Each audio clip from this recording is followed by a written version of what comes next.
చేసుకుంటూ వస్తుంటే దాని తద్వారా వచ్చిన ప్రభుత్వాలు దానికి ఇంకా మంచి చేయాలనే ఆలోచనతోనే ప్రయత్నం చేస్తూ ఉంటారు. దాంట్లో కొన్ని తప్పులు జరగచ్చు, లేదంటే తప్పు కావాలని చేస్తే దాని మీద ఎంక్వైరీలు వేయచ్చు, అవన్నీ చూసుకోవచ్చు. దానికి కమిషన్లు కానీ జ్యుడిషియరీ కానీ ఉందనేది నా అభిప్రాయం. ఇకపోతే ఎన్ని వేల కోట్లు పెట్టినామన్న కన్నా సామాన్య రైతు సామాన్య ప్రజలు ఆలోచించేది మాత్రం వారికి అందుబాటులోకి వచ్చినటువంటి విద్యుత్ కానీ వారికి కావాల్సినటువంటి సౌకర్యాల మీద ఆలోచిస్తారు. ఇవాళ రైతులకు కావాల్సినటువంటి కరెంటు కంబాలు కానీ కాసారాలు కానీ బొక్కలు కానీ అక్కడ ఉన్నటువంటి ఈ మెల్టెడ్ వైర్ కావచ్చు, లేకపోతే క్రాస్డ్ పోల్ కావచ్చు, లేకపోతే బ్రేకుడ్ పోల్స్ కావచ్చు, ఐరన్ పోల్స్ కావచ్చు, లక్సులు కావచ్చు, అక్కడ ఉన్నటువంటి చేంజర్లు కావచ్చు, జంపర్లు కావచ్చు, లేదా అక్కడ ఉన్నటువంటి 16 kV కానీ 32 kV కానీ 60 kV కానీ 100 kV ట్రాన్స్ఫార్మర్స్ ఏవైతే అవసరం ఉన్నాయని రైతులు అడుగుతున్నారో, ఎలక్ట్రిసిటీ చుట్టూరా తిరుగుతున్నారో వాళ్ళందరికీ కూడా కావాల్సిన సౌకర్యాలు అందట్లేదు. జిల్లాలు ఏర్పాటు చేసింది కానీ అక్కడ ఎలక్ట్రిసిటీ డిపోలను ఏర్పాటు చేయలేదు. ఉమ్మడి జిల్లాల్లోనే ఎలక్ట్రిసిటీ డిపోలు ఉన్నాయి. అక్కడి నుంచి డిస్పోజ్ కావాల్సిన మెటీరియల్ కోసము ఏ జిల్లాలనైతే ఉందో అక్కడి వారు తీసుకుపోతున్నారు, కానీ ఆ జిల్లా నుంచి విడిపోయినటువంటి జిల్లాకు మాత్రం అది అసౌకర్యంగా ఉందనేది ఎనర్జీ మినిస్టర్ గారు ముఖ్యమంత్రి గారు గుర్తించాలనేది కోరుకుంటున్నాను.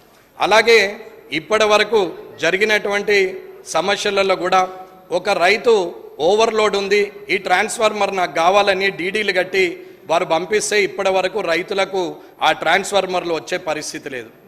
ఎక్కడైతే 30 మీటర్లు దాటి ఉన్న డొమెస్టిక్లో 40 మీటర్లు ఉన్నా కానీ అక్కడ ఎలక్ట్రిసిటీ పోల్ ఇవ్వమని అంటే 30 మీటర్లు దాటిందని చెప్పి ఒక్క ఇల్లు ఉన్నా కానీ దానికి వేలల్లో బిల్లులు చేస్తూ ఎస్టిమేషన్లు చేస్తున్నటువంటి ఎలక్ట్రిసిటీ విద్యుత్ శాఖ ఉన్నది అనేది ఒకసారి గమనించాలి. ఇలాంటి పరిస్థితుల్లో రైతు కానీ డొమెస్టిక్లో ఉన్నటువంటి వ్యక్తులు అందరూ కూడా ఇబ్బందులు పడుతున్నారనేది ఒకసారి ఆలోచించాలి. ఇకపోతే మాజీ మంత్రి గారు జగదీశ్వర్ రెడ్డి గారు అన్నట్టు, లేకపోతే అధికారంలో ఉన్నటువంటి మంత్రులు అన్నట్టు కానీ ఇవాళ ప్లాట్లు వచ్చినాక వైర్లు పోయినాయి కాదు, వైర్లు పోయిన తర్వాత ప్లాట్లు వచ్చినాయని మాట్లాడుతున్నారు. అన్న, ఇండ్లు కట్టుకున్నటువంటి వ్యక్తికి ఇంటి మీదకి వెళ్ళి వైర్లు పోయే ముందు అది ప్రభుత్వ భూమా, అది లేకపోతే ప్రైవేటు భూమా, అక్కడ ప్లాట్లు ఉన్నాయా, డొమెస్టిక్ హౌజెస్ ఉన్నాయా, అక్కడి నుంచి రేపు పొద్దున రానున్నటువంటి భవిష్యత్తులో అక్కడ ఇండ్లు ఏర్పడతాయని చూసుకోకుండా వైర్లు వేసేసి ఇవాళ వైర్ షిఫ్టింగ్ కావాలంటే కూడా ఇబ్బంది పెట్టే పరిస్థితి వచ్చింది. ఇప్పుడు 33 kV లైను ఏదైతే ఉన్నదో ఆ లైను కొన్ని కామారెడ్డిలోనే కాదు అన్ని పట్టణాల్లో కూడా ఎన్నో ఇండ్లపై నుంచి ఆ లైన్లు పోతూ ఉన్నాయి. ఆ లైన్లు పోయినప్పుడు 2 అంతరాలు కట్టి పర్మిషన్ మున్సిపాలిటీ వాళ్ళు ఇస్తున్నారు, 3 floors కట్టినా మున్సిపాలిటీ వారు పర్మిషన్ ఇస్తున్నారు. పర్మిషన్ ఇచ్చినప్పుడు అక్కడ వైర్లు ఉన్నాయని పర్మిషన్ ఇవ్వకుండా మున్సిపాలిటీ వారు చూడరు, లేకపోతే పర్మిషన్ ఇచ్చిన తర్వాత కట్టుకొని యాక్సిడెంట్ అయ్యి ఎందరో చనిపోయే పరిస్థితికి వచ్చింది. ఇది చాలా ఆలోచించాల్సిన విషయం. ఎగ్జాంపుల్, ఇప్పుడు కామారెడ్డిలోనే కనీసము 200-300 ఇండ్లు అంటే 200 పైబడి ఉన్నటువంటి ఇండ్ల మీద నుంచి 33 kV లైన్ పోతూ ఉంటే అక్కడ ఇప్పటికే కనీసం ఒక 50 మంది చనిపోయిన సందర్భం ఉన్నది. అది గత 20 సంవత్సరాలుగా అక్కడ జరుగుతూ ఉన్నది. అది ఆ లైన్ షిఫ్టింగ్ చేయాలనే ఆలోచన కూడా ఎక్కడ చేయట్లేదు. అది ఎగ్జాంపుల్ కామారెడ్డి చెప్పినాం, కానీ అది ఇక్కడ ఉన్న మంత్రుల టౌన్లలో కావచ్చు, వారి నియోజకవర్గాల్లో కావచ్చు, మీ నియోజకవర్గంలో కూడా కావచ్చు అనేది నా అభిప్రాయం. ఇది అంతటా ఉంది, అది మార్చాల్సిన అవసరం ఉన్నది.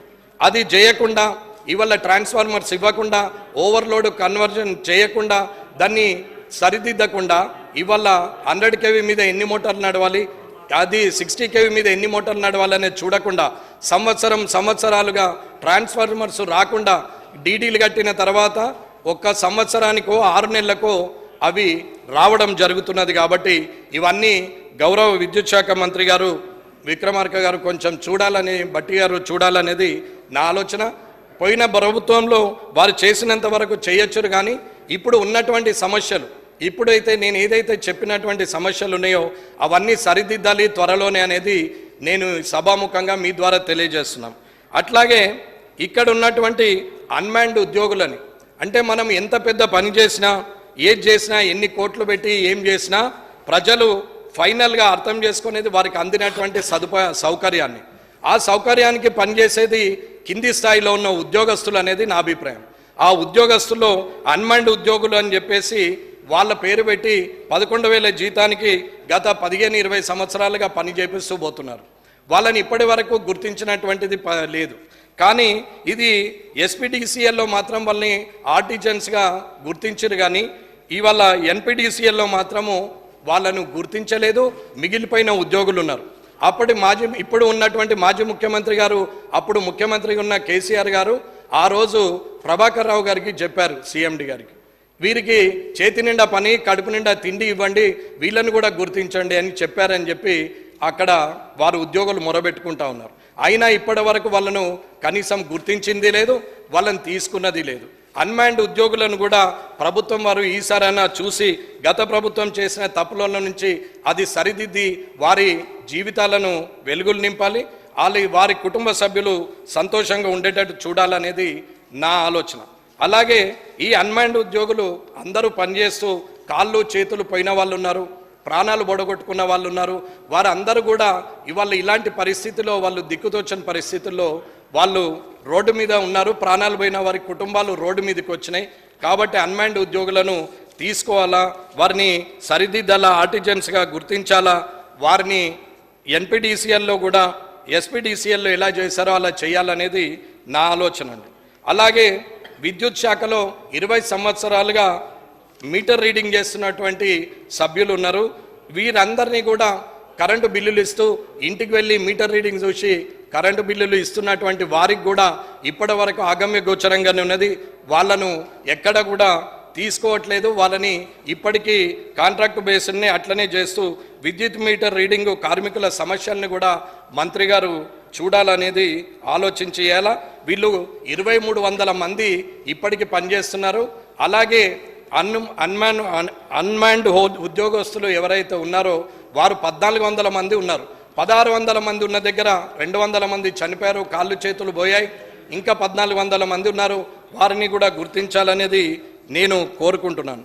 అట్లాగే ఏది ఏమైనా ఇవాళటి వరకు ఎక్కడైతే వ్యవసాయ కనెక్షన్లు రైతులకు ఏదైతే కొత్త లైన్ వేయడానికి కేవలం 75,000 మాత్రమే ఇస్తున్నారు. పెరిగిన ధరలకు సరిపోవట్లేదు. కొత్త లైన్లు వేసుకునే రైతులకు ప్రభుత్వం మొత్తం ఖర్చు భరించాల్సిన అవసరం ఉందని చెప్తున్నాం.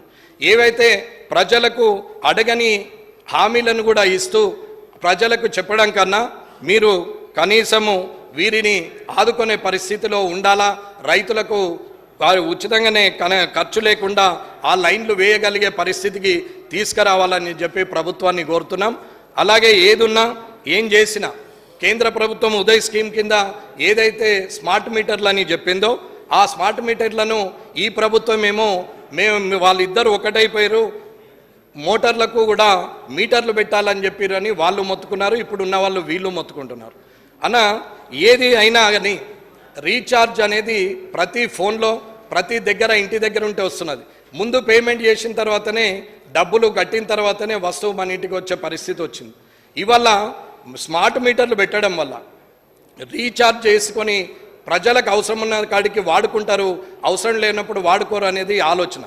ఒకవేళ రాష్ట్ర ప్రభుత్వము ఫ్రీగా ఇవ్వద్దు, వాళ్ళకి ఫ్రీగానే ఇవ్వాలి రైతులకు అని అనుకున్నప్పుడు స్మార్ట్ మీటర్లు పెట్టినా కానీ ఫ్రీగా ఇవ్వాలనుకునే ప్రభుత్వం ఉంటే ఇవ్వచ్చు, దాంట్లో తప్పు లేదు. కానీ స్మార్ట్ మీటర్లు పెట్టమన్న కేంద్ర ప్రభుత్వాన్ని రాష్ట్ర ప్రభుత్వాలు బదనాం చేస్తూ రైతులకు మీటర్లు పెట్టమన్నారు, బోర్లకు మీటర్లు పెట్టమన్నారు అని గత ప్రభుత్వము ప్రస్తుత ప్రభుత్వము చెప్తా పోతున్నారు.